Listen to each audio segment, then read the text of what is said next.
Hey, what's up, guys? Mopar for Life here. June 20th, 2021. It is takedown season once again.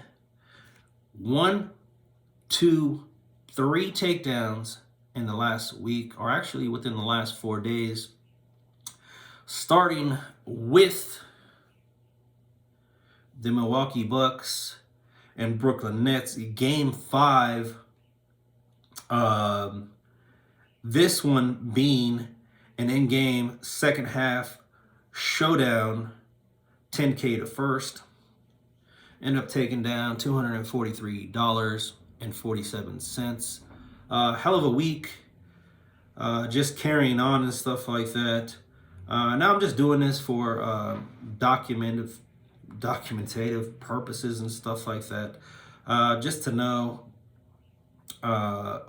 where I was at. Now, just when you think you've cashed out and you just put everything in your reserve, you start hitting more and you're just like, wow, okay, so I'll take it. I think I had only about $50 in my account over on DraftKings.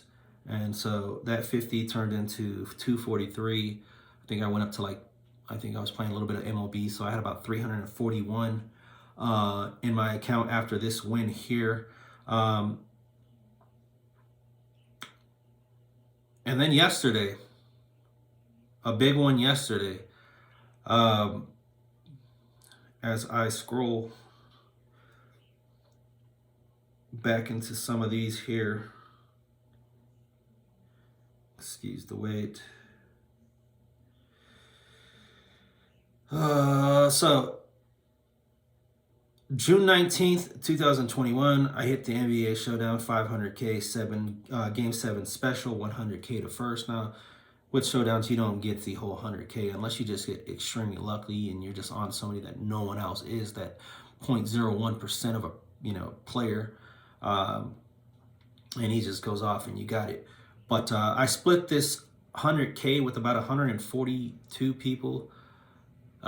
There's my first place win, $1,782.04 for first place. I'll show you the lineup here. Thanks to Bklyn and Milwaukee, they got me a lot over the last few days. Ended up choosing Brook Lopez as my captain, Giannis Antetokounmpo, Kevin Durant, Chris Middleton, PJ Tucker, and Pat Connaughton. Now, the idea was to fit 3 major studs in there, and Giannis, Kevin Durant were the obvious, but the only way to fit 3 studs in there was to choose a value play and put them up there in the captain, and it was just about choosing that right value play. And my thoughts on this were just purely on what I've dealt with in the past. And a couple years ago, I lost about 25K to not choosing Brook Lopez when he was on the Nets. I was like, never again. Brook Lopez, I owe you one. I'm going to put you in that captain spots. Please come back to me and help me win. And sure enough, Brook Lopez in the captain spot fit in Giannis, Kevin, and Chris. Chris over Drew Holiday just because Chris has been having a better series. Also know he closes out games in the fourth quarter because of his shot shooting abilities. As far as his free throws go too. So that was the reason behind choosing Chris Middleton. PJ Tucker, Pat Connaughton. Connaughton was just too cheap for getting over 20 minutes a game at a price tag of 2K. Obviously, you see there, got me about 7.5x almost. PJ Tucker, same thing with him.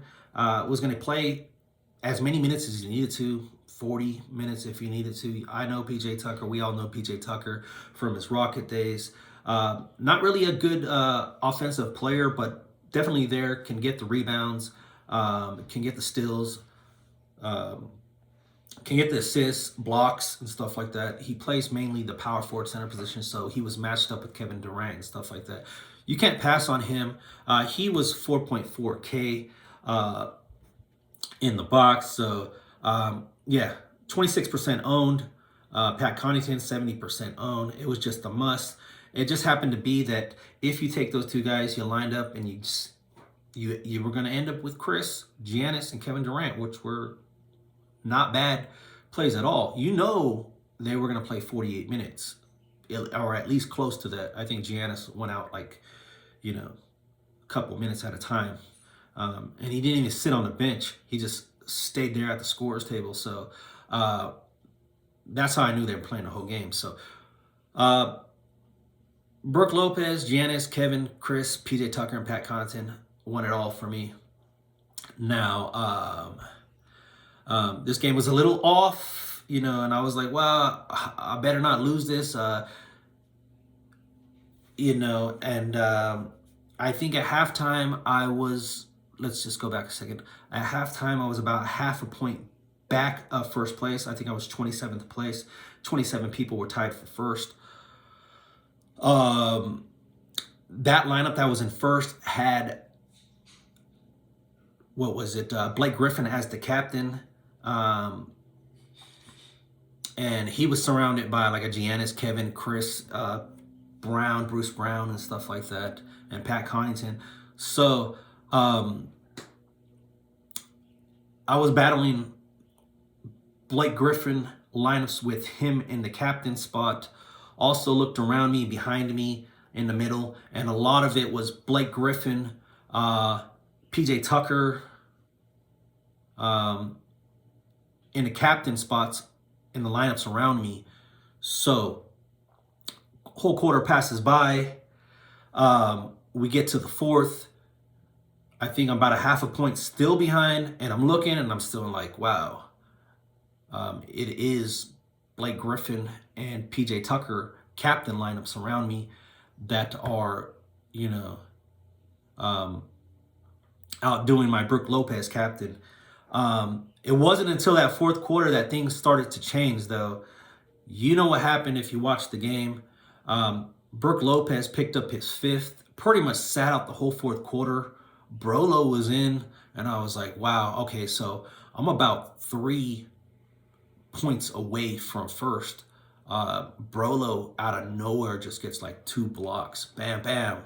Wow. And a rebound. And I'm like, wow, so now I'm ahead. And that's about 3 points and stuff like that. PJ Tucker at this time is still in. He's still doing his thing. So I'm only battling PJ Tucker captain lineups at this time.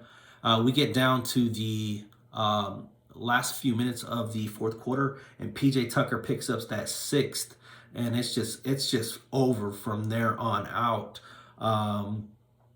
Brook Lopez ends up getting another block and a rebound.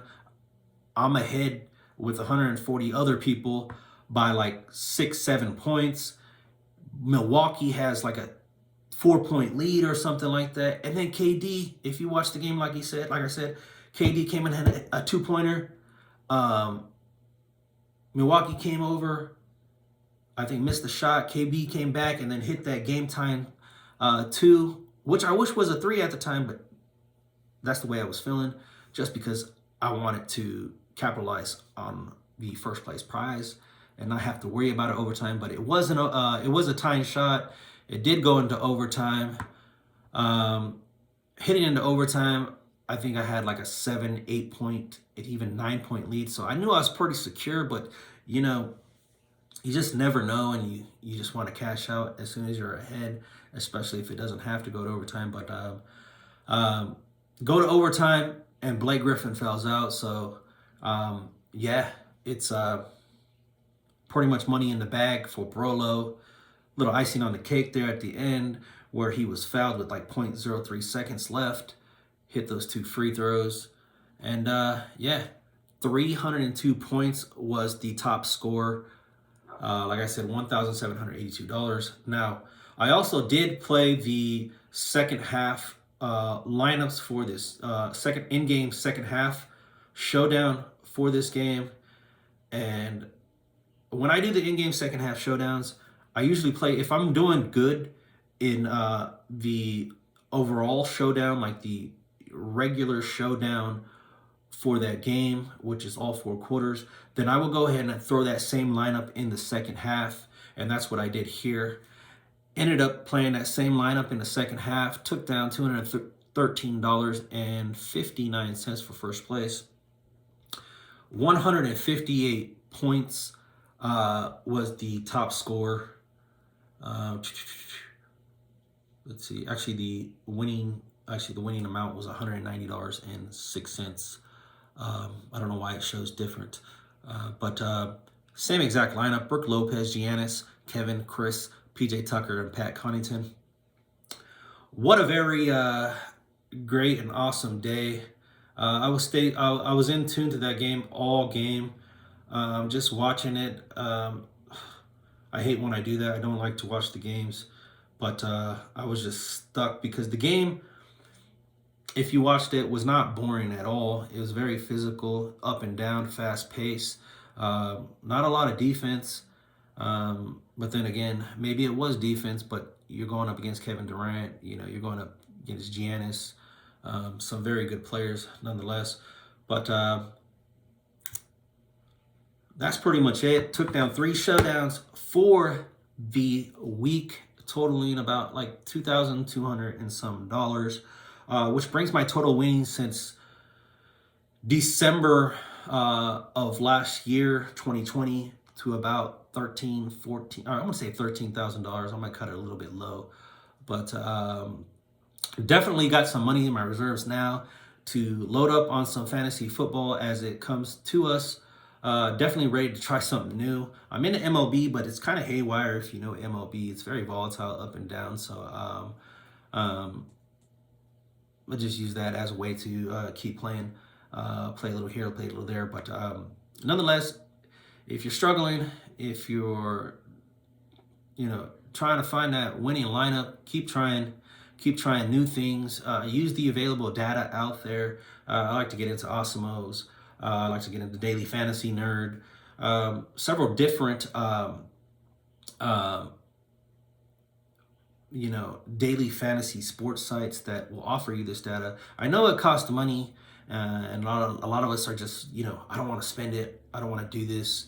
But in order for you to win, you're going to have to use that data. A lot of that data, like I said in my previous video, is used by the professionals. Now, with showdowns and 2-game slates, it really doesn't come down to that. It's very much just luck sometimes, and a combination of skill, because you still want to choose the right players. But when I say luck, you just need that at the end of the game to maybe even take it down. But